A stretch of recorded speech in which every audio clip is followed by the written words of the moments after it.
안녕하세요. 저는 은퇴디자인연구소장 이덕수입니다. 한림대 금융재무학과 객원교수이기도 하고요. 오늘의 이야기는 재무보다는 비재무 이야기가 되겠습니다. 은퇴자의 자유, 자기결정권, 그런 얘기죠.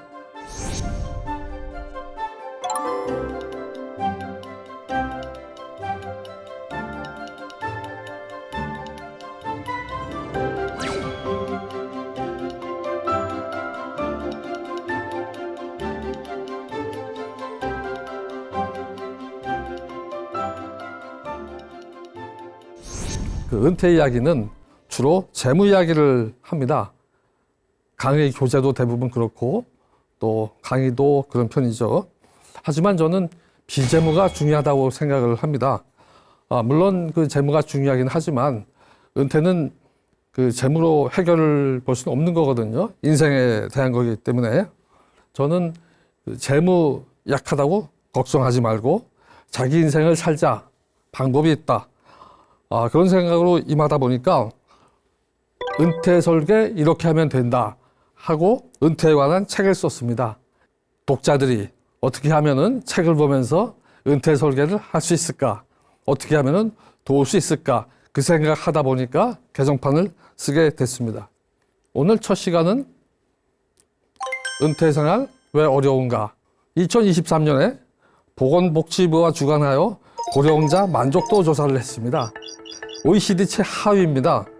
우리 은퇴 생활의 실태를 보여주고 있는 거죠. 또 우리가 모르고 있는 것들이 있습니다.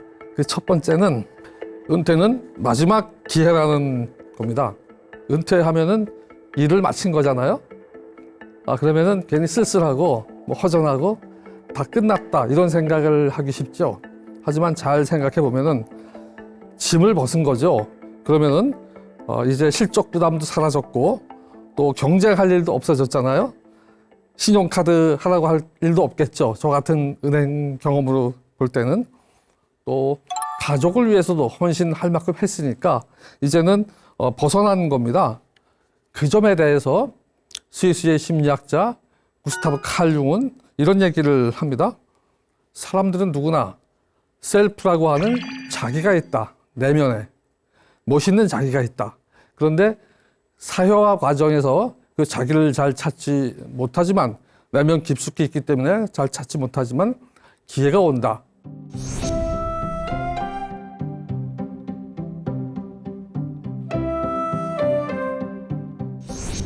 이제 그것이 저희는 은퇴라고 하는 것입니다. 그래서 이제 짐을 벗어서 남의 눈치 보지 말고 내 길을 간다. 이거죠. 예, 은퇴는 자기를 찾을 마지막 기회라는 것입니다. 예를 하나 들까요? 제가 친한 그 친구의 형님이 한 분 계십니다. 저기 탁 목사님이라고 돼 있네요. 그분은 고등학교 교련 선생님이셨는데 열심히 하셔가지고 교장 선생님 되셨어요. 그런데 정년 되시기 전에 몇 년 전에 퇴임을 하셔서 신학 공부를 하셔가지고 목회자가 되셨습니다. 자기 길을 가신 거죠. 두 번째는 은퇴는 좋은 거라는 것을 잘 모르는 경우가 많습니다. 주변 위주에서 내 위주로 간 거잖아요. 이제는 내 기준이죠. 비교하지 않으면 행복한 거 아닙니까? 그것이 은퇴의 장점이고요. 또 나라는 것은 멋있는 나죠. 시간이 있고 자유가 있고 여유가 있지 않습니까? 이제 경쟁 상태에서 상생하는 그런 상태로 옮긴 거 아니겠습니까? 정말 좋은 거죠. 일전에 제가 아내와 여행을 갔습니다. 서해안의 말리포, 태안이죠. 그런데 그쪽에 가서 보니까 주변에 맛집이 있습니다. 박속 낙지탕, 그 지역에 박도 나고 또 낙지가 잘 나다 보니까 아주 유명한 그런 그 음식이더라고요. 그래서 저희도 점심 먹으러 갔습니다. 박속 낙지탕. 그런데 가서 보니까 긴 줄이 서 있어요. 만만치 않더라고요. 근데 제 앞에도 웬 부부가 있었습니다. 자연스럽게 얘기를 나누게 됐어요.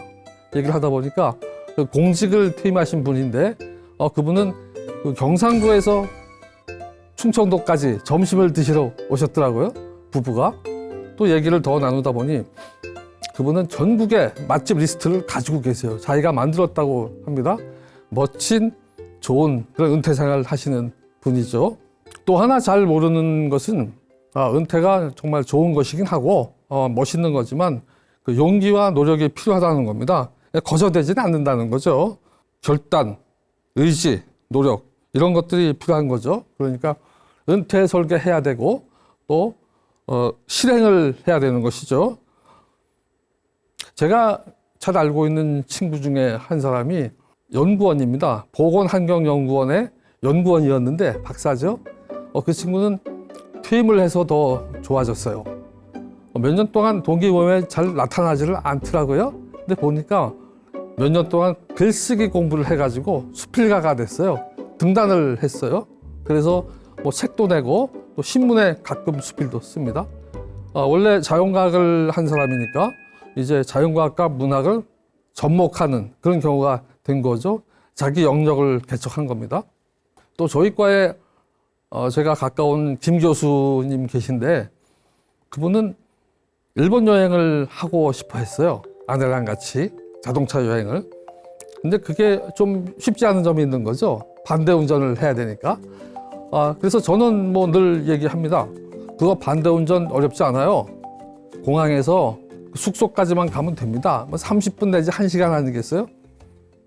우회전만 크게 돌아야 되니까 우회전만 조금 신경 쓰면 됩니다. 며칠 전에 만났는데 저보고 겨울방학 동안에 또 일본 여행 간다고 어디 좋은 코스를 추천해달라고 하더라고요.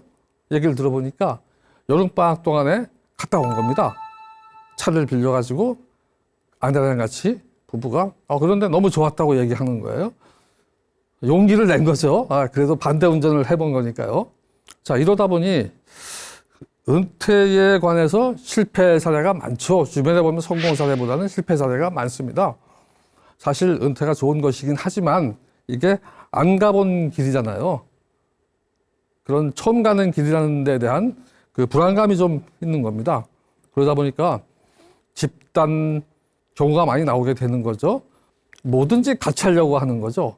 은퇴를 하면은 사무실을 하나 빌리는 거죠. 친구들이 돈을 좀 모아가지고 그리고 뭐 거기 장기 바둑도 같이 두고 또 당구대도 있을 수 있고 그래서 친하게 지냅니다.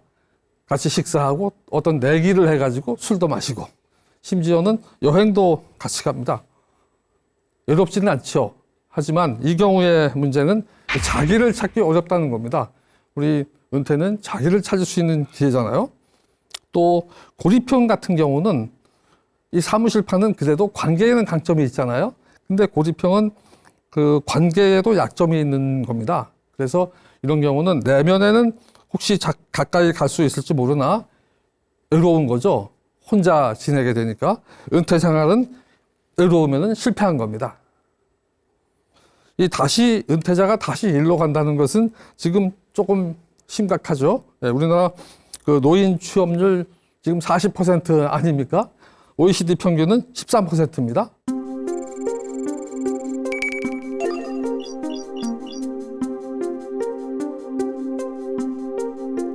전 세계적으로 대부분 행복도는 U자형을 그린다고 하거든요. 그러니까 청소년 시절에 행복하다가 청장년기에는 경쟁을 해야 되니까 행복도가 떨어졌다가 노년이 되면서 행복도가 다시 올라갑니다. 그게 정상인데 우리는 행복도가 L자를 그린다고 하거든요. 노년이 되어서도 행복도가 좋아지지 않는 겁니다. 뭐 이것은 원인은 몇 가지가 있을 수 있겠죠. 소득의 문제도 있을 수 있고 그런데 저는 그 은퇴 초기에 조급한 것이 이 원인이 될 수 있다고 생각을 합니다. 사실 일은 좋은 거잖아요. 하지만 우리는 평생 동안 일을 했어요. 그래서 이제 짐을 벗어서 은퇴를 했으므로 짐을 벗어서 기회가 왔다는 장점을 살려야 되는 거죠. 그런데 다시 일로 나가게 되면은 내 기준도 살리기 어렵고 자유, 여유 이제 이런 게 없어지는 거잖아요. 이 좋은 자유가 은퇴자에게 너무 빡빡하게 살다 보니까 갑자기 찾아온 자유가 부담스러울 수 있는 거거든요. 그럴 때는 편해질 때까지, 그 자유가 편해질 때까지 버텨야 합니다. 그런데 그러지 못하고 아, 뭔가 좀 이상해. 아, 옛날이 좋았는데 그러면서 일로 찾아 나서는 그런 경우를 부정할 수 없거든요.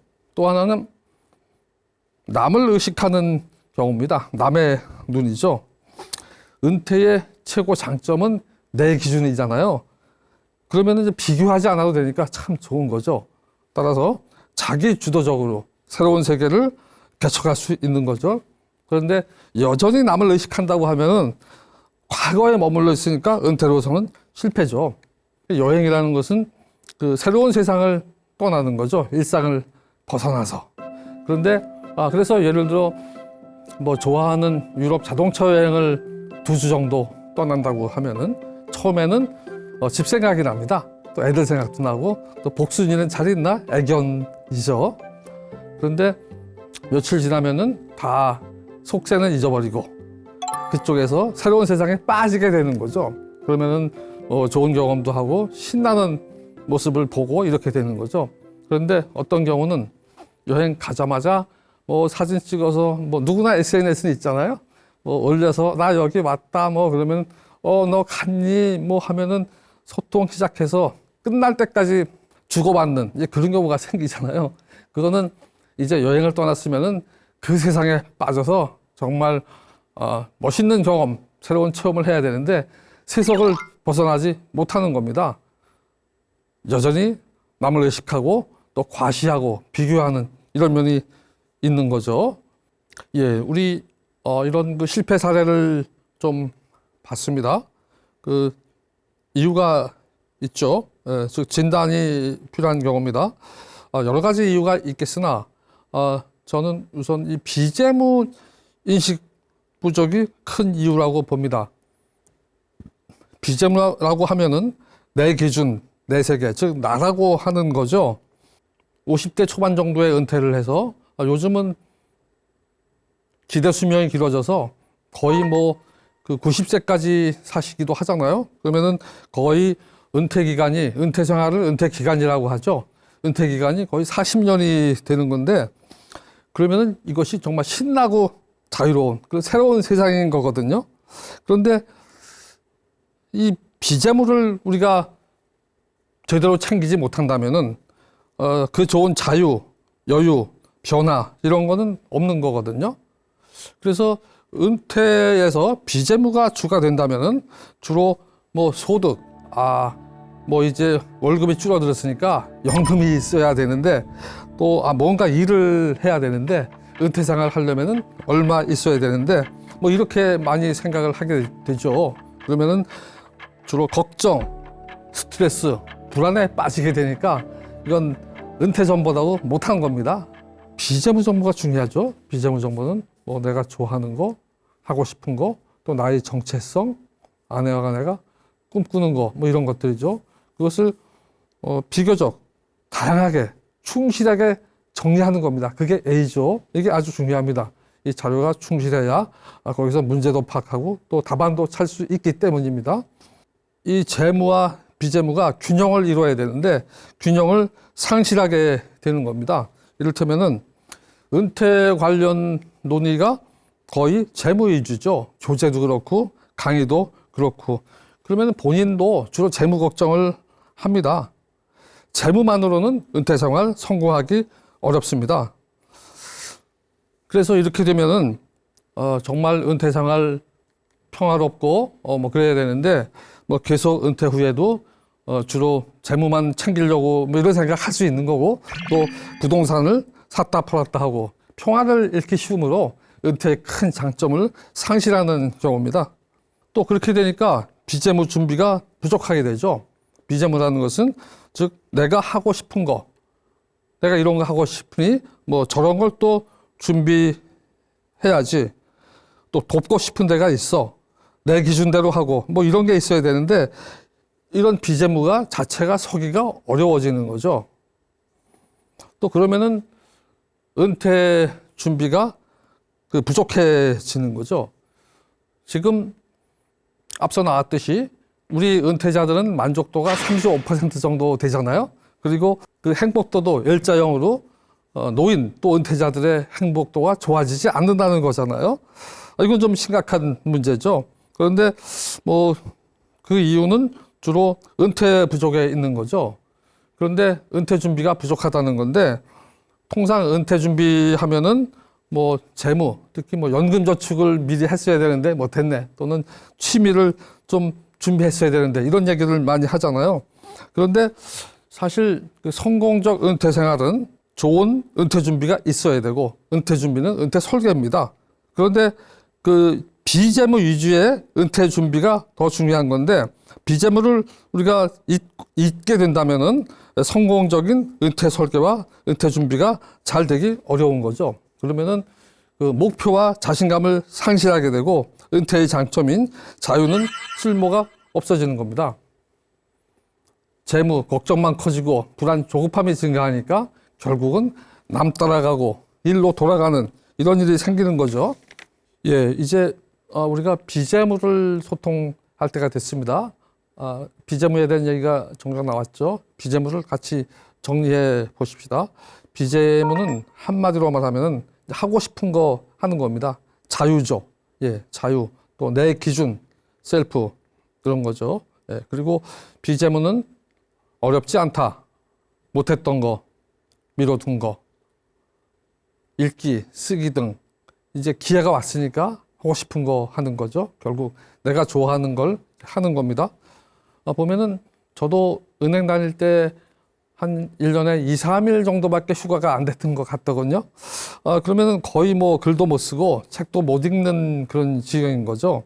그래서 그렇듯 사회화 과정에서 직장 때문에 하지 못했던 거 이런 걸 찾아서 하는 거 그런 게 이제 비재무죠.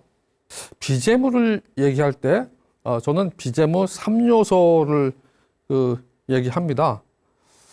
저간에 그 비재무에 대한 논의가 있습니다. 그런데 종래에는 비재무를 이렇게 얘기하거든요. 건강, 시간, 관계, 여가, 소통. 즉 재무 이해를 말하는 거죠. 그거는 재무를 중심으로 보면서 비재무를 보충 개념으로 보는 면이 있어요. 그렇게 되면은 비재무에서 자기라고 하는 핵심 개념이 흐려지는 거죠. 모호해지는 거죠. 이 점은 전환이 필요합니다. 즉 비재무가 중심 목적이고 재무는 비재무를 실현하는 수단이라는 겁니다. 그러면서 이 개념을 좀 더 명확히 해야 되므로 비재무를 3요소로 정리하는 거죠. 단순히 명확하게 하려고 하는 겁니다. 그러니까 그 단편적 조각으로 보지 않으려고 하는 거죠. 그럼 3요소가 뭐냐? 자신이죠. 내 삶이죠. 그리고 관계, 사회적 관계죠. 그 부분은 그 자기가 중요하지만 그에 못지않게 관계도 중요하다는 겁니다. 일전에 저희가 그 하버드 대학의 졸업생들을 추적했던 사례가 있지 않았습니까? 행복한 사람들을 체크해 봤더니 뭐 권력이나 재력보다는 노후에 좋은 친구가 있는 사람이 행복했다. 그런 얘기 있었거든요. 관계도 중요한 겁니다. 기본은 양대축, 비재무의 양대축인 자기와 관계를 뒷받침하는 주거, 건강, 가족 말하는 것이죠. 이렇게 그 비재무 3요소는 새로운 개념일 수도 있지만 상당히 중요한 겁니다. 이제 그 3요소를 각기 보도록 하겠습니다. 첫째, 자기죠. 비재무의 핵심. 은퇴는 자유다. 저거는 제가 제일 좋아하는 용어입니다. 하고 싶은 걸 한다는 거죠. 잠깐 그 김육 사례를 하나 말씀드릴까요? 대동법을 성사시킨 효종과 같이 대동법을 성사시킨 훌륭한 재상입니다. 김육은 24살에 과거에 급제해서 성균관 들어갔었거든요. 그런데 전국이 너무 혼탁한 걸 보면서 이제 나와서 오히려 귀향을 해서 수출 굽습니다. 수출 구워서 한양에 가서 파는 일을 하거든요. 그러면서 길거리에서 그 굶어 죽은 백성들을 많이 보게 된 겁니다. 김용은 생각합니다. 내가 나중에 조정에 나가게 된다면은 어떻게 하든지 백성들을 돕는 일을 해야 되겠다. 나중에 재상이 되었습니다.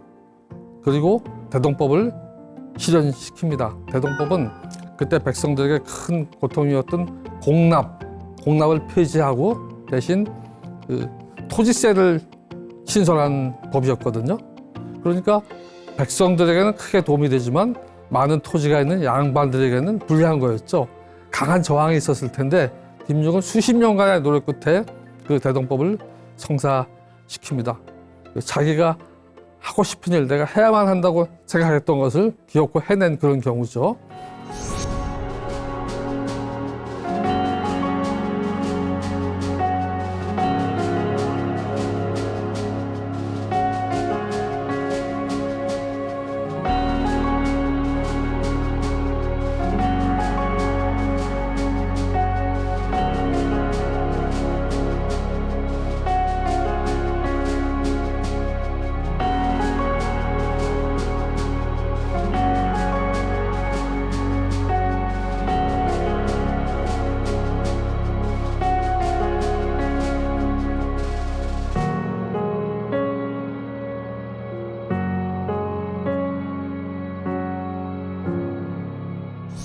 데이비드 보차드는 정체성을 얘기했어요.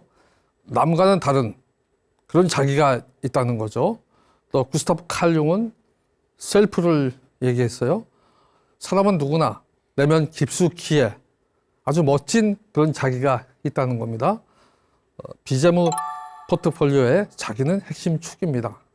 정말 자기는 중요한 거죠. 그래서 우리 비재무의 가장 중요한 핵심이라는 거죠.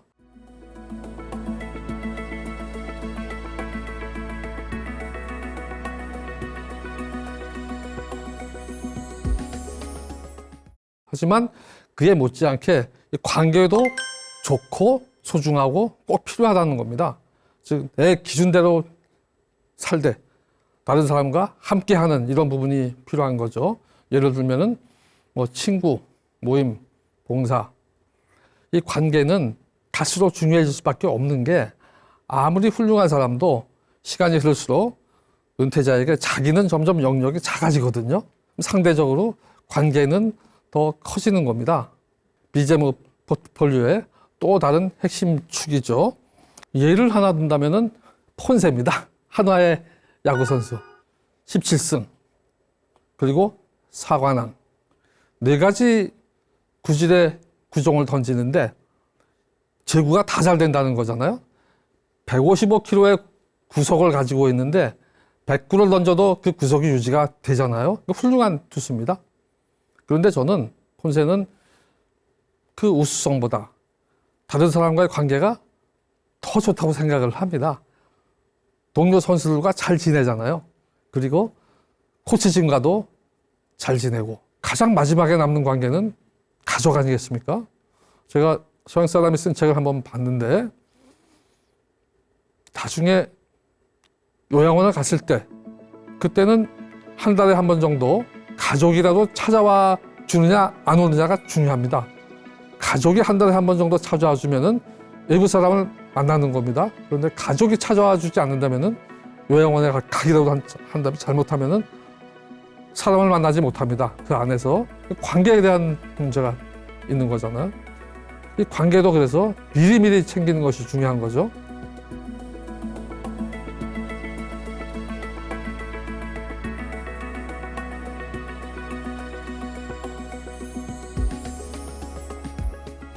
세 번째, 3요소의 세 번째, 기본입니다. 기본은 주거, 건강, 가족이죠.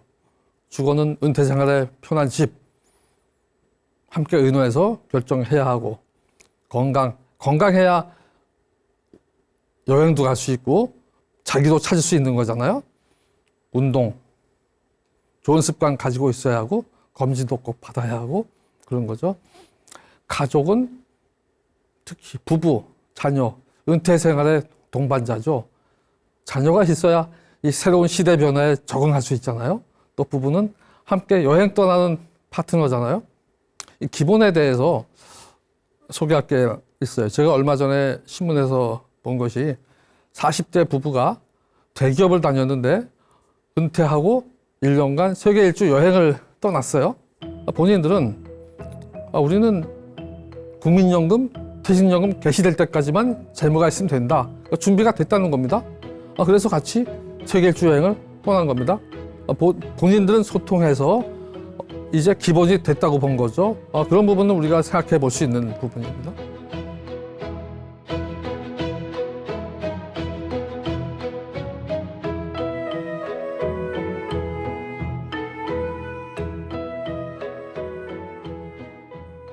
자기 자아를, 제2의 시기의 자아를 찾을 수도 있고 제3의 시기가 될 수도 있는 거고, 그래서 미리 준비한다는 게 중요한 겁니다.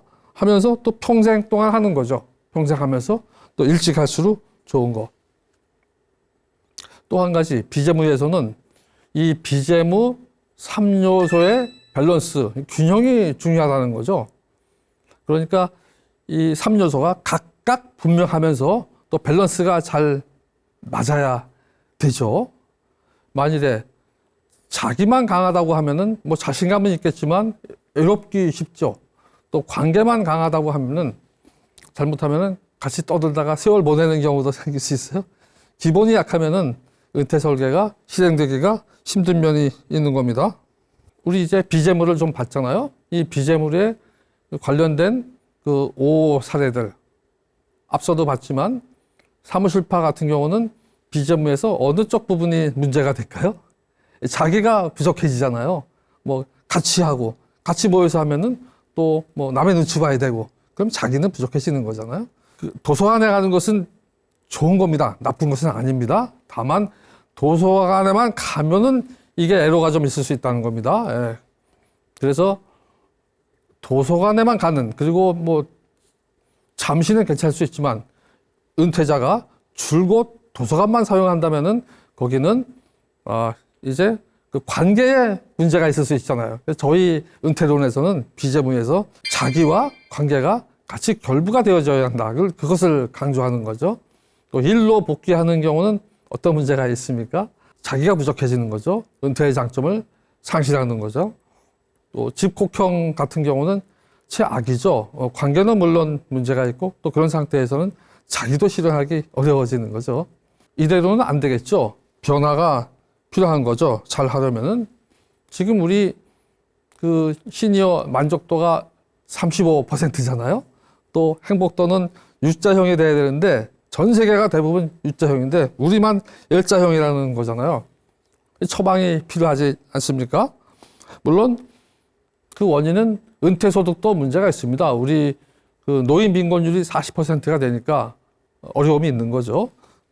하지만 또 자기, 나라고 하는 이 부분도 중요하다는 거죠. 그래서 우선 생각해 볼 수 있는 일이 인식이 달라져야 됩니다. 은퇴는 좋은 거라는 거죠. 내 기준으로 하고 자유가 있고 또 시간도 내가 쓸 수 있고, 뭐 이제는 회사를 위한 시간이 아니잖아요. 나를 위한 시간이잖아요. 나만 열심히 하면 되는 거죠. 마지막이 아니죠. 새로운 시작이죠. 또 나를 찾을 수 있는 기회죠. 이거 잘하면은 매일같이 새롭고 또 변화가 있는 이런 시간이잖아요. 은퇴. 얼마나 좋은 겁니까? 두 번째로는 비재무에 대한 인식이 필요하다. 앞서 비재무가 부족함으로써 나오는 문제들 우리 봤잖아요. 특히 자기에 대한 부분인 거죠. 은퇴의 성패는 재무보다는 자기를 찾는 겁니다. 왜냐하면 삶이기 때문에, 이런 기회가 이제 다시 없기 때문에. 그래서 재무는 수단이고 비재무가 목적인, 이렇게 전도가 돼야 되는 거죠. 이 비재무가 그동안 찾지 못했던 그런 나를 찾는 이런 것인 거죠. 따라서 이 비재무는 단편적인 그런 부분이라기보다는 전체적인 개념으로 봐야 되는 거죠. 비재무의 그 밸런스, 통합, 그런 것들 우리 강조했었죠. 또 비재무에서 중요한 거는 재무는 제도 관련이 있어서 내가 마음대로 하지 못하는 부분이 있거든요. 하지만 비재무는 내가 할 수 있는 겁니다. 나만 열심히 하면 되는 거거든요. 비재무를 미리 준비해야 된다는 거. 비재무를 중심으로 하는 포트폴리오를 만들어야 한다는 거. 그것은 균형 잡힌 세계라는 거. 결국은 은퇴 준비는 은퇴 설계고, 은퇴 설계는 비재무 중심의 포트폴리오를 만들어야 되는 거거든요. 그런데 이것이 어려운 일은 아니지만 대본에 되기는 어렵습니다. 그러니까 시간과 노력이 필요하다는 거죠. 이 포트폴리오라는 용어는 사실 재무에서 온 거잖아요. 한 바구니에 계란을 다 담지 않는다. 위험을 분산시키기 위해서. 그런데 최근에는 펀드나 ETF가 많이 활성화되면서 이 포트폴리오가 위험 분산뿐 아니라 수익성을 높이는 방법으로도 사용되고 있거든요. 따라서 그 재무 포트폴리오도 아주 중요하죠. 최소한도 단기, 중기, 단기로 나눠줘야 하고 또 지역별로도 글로벌인가 또는 미국에 투자할 것인가 우리나라에 투자할 것인가 또 상품은 주식, 채권, 금 또는 암호화폐 이것은 또 시장과도 대비해 봐야 되고 시장의 변화를 계속 주시하면서 포트폴리오를 바꿔줘야 되는 거잖아요. 그런데 우리의 그 비재무 포트폴리오는 재무 포트폴리오보다 훨씬 더 다양합니다. 다양하고 깊이가 있습니다. 인간에 대한 거기 때문에. 그래서 이제는 이 비재무 포트폴리오 만드는 작업, 이거 미리 시작해야 되고 또 포트폴리오 만들면 그걸로 끝이 아닙니다. 실제로 한번 그대로 행동해보고 또 수정하고 이렇게 가야 하기 때문에 미리 한다는 것이 아주 중요한 것입니다.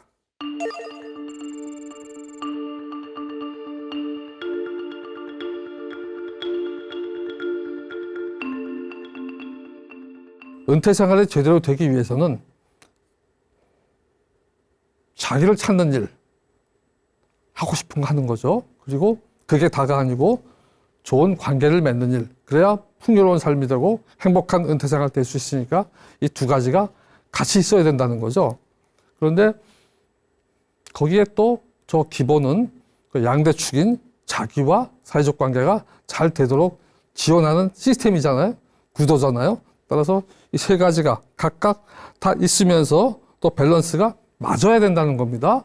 예, 우리 이 두 가지 재무와 비재무의 균형 그리고 비재무 3요소의 균형 그거에 대해서 우리 얘기를 나눴습니다. 3요소가 다 강하게 명확하게 있으면서 또 그 사이 밸런스가 맞아야 된다는 거죠. 자기만 가지고 강한 자기만 가지고 결코 행복하기 어렵습니다. 또 갈수록 외로워지는 거죠. 관계만 가지고 은퇴생활 성공하기 어렵습니다. 왜 그렇죠? 그 모여서 떠들다가 말 수가 있다니까요. 얼마나 허무합니까? 자기가 있어야 되는 거죠. 또 비재무와 재무를 맞춰야 한다. 저게 비재무를 강하게 한다고 재무가 모자라는데 계획 세웠으면 됐지 할 일이 아니잖아요. 결국은 현실에서 실현을 시켜야 하는 거니까 필요하다는 겁니다.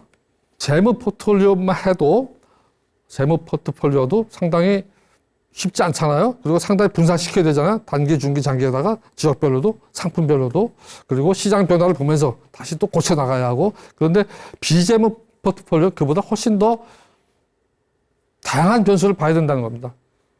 다양성도 있고 또 깊이도 있고 인간의 문제이기 때문에 그래서 이것은 반드로 보고 또 저렇게 좋은 구성 할 수 있다는 것을 우리가 보지 않았습니까? 살아보고 수정하고 하기에 시간과 경험이 필요합니다. 그 얘기는 다시 미리 해야 된다. 그런 거죠.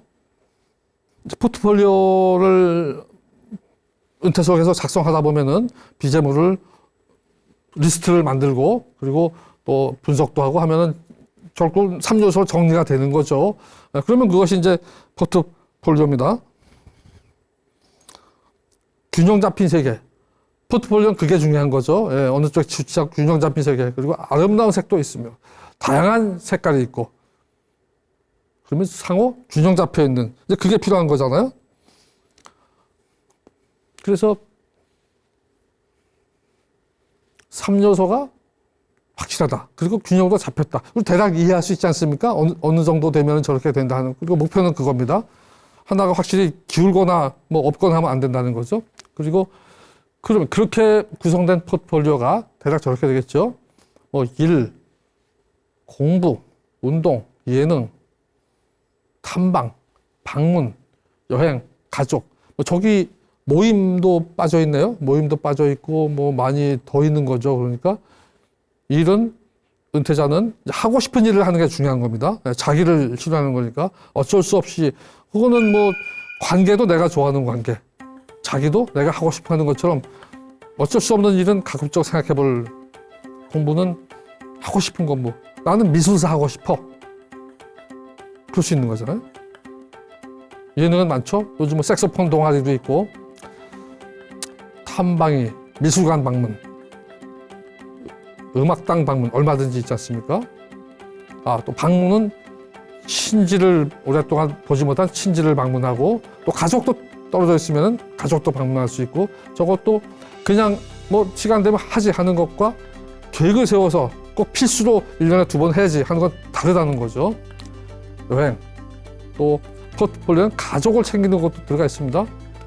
우리가 퇴계 이황의 예를 들지 않았습니까? 퇴계 이황은 가족을 끔찍히 생각한, 저는 그것이 유교 이념에도 맞다고 생각을 합니다. 주변 사람을 사랑하는 거. 그 기본 아니겠습니까? 이제 거의 결론 부분입니다. 은퇴 준비가 필요하다는 거죠. 오늘 중요한 용어 중에 하나가 은퇴 준비잖아요. 또 은퇴 준비 잘하면 된다는 거잖아요. 그런데 은퇴 준비는 여러 가지가 있겠지만, 즉 뭐 연금 저축이라든가 뭐 취미라든가 친구라든가, 하지만 가장 기본적이고도 중요한 은퇴 준비는 은퇴 설계입니다. 특히 비재무 포트폴리오 만드는 거죠. 그런데 이것이 그 대본에 드는 일은 아니라고 말씀드렸습니다.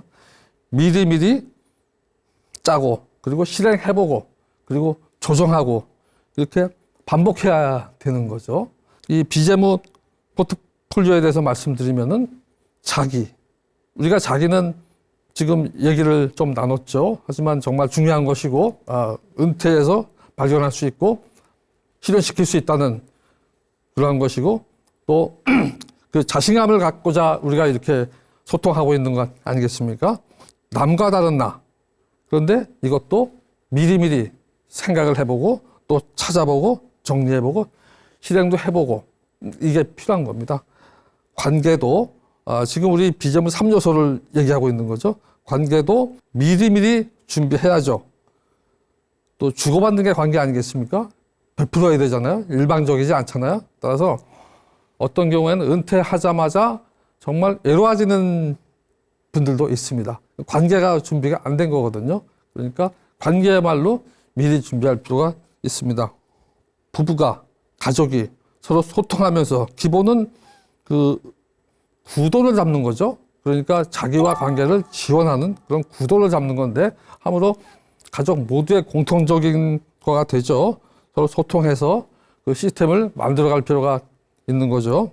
아시다시피 우리의 현실은 고령자 만족도 35%로 OECD 국가 중에 최하위, 또 노인 행복도가 노후에 다시 회복되지 않는다. 그래서 L자형, 이것이 우리의 은퇴 준비, 또 은퇴 설계에, 또 은퇴 생활의 실태를 이제 보여주고 있는 거죠. 균형은 이 비재무 3요소 간 균형이 맞아야 되잖아요. 그래서 은퇴 설계서를 만들어 보고 그리고 실행해 보고 균형을 체크하고 또 재수정하고 이런 작업을 해가야 되는 거죠. 결국은 은퇴 준비인 은퇴 설계는 실행을 해야 됩니다. 결국은 그 승부는 디테일에서 나는 거죠. 실행 성공하려면 또 좋은 습관 가지고 있어야 하고 또 연습도 필요합니다.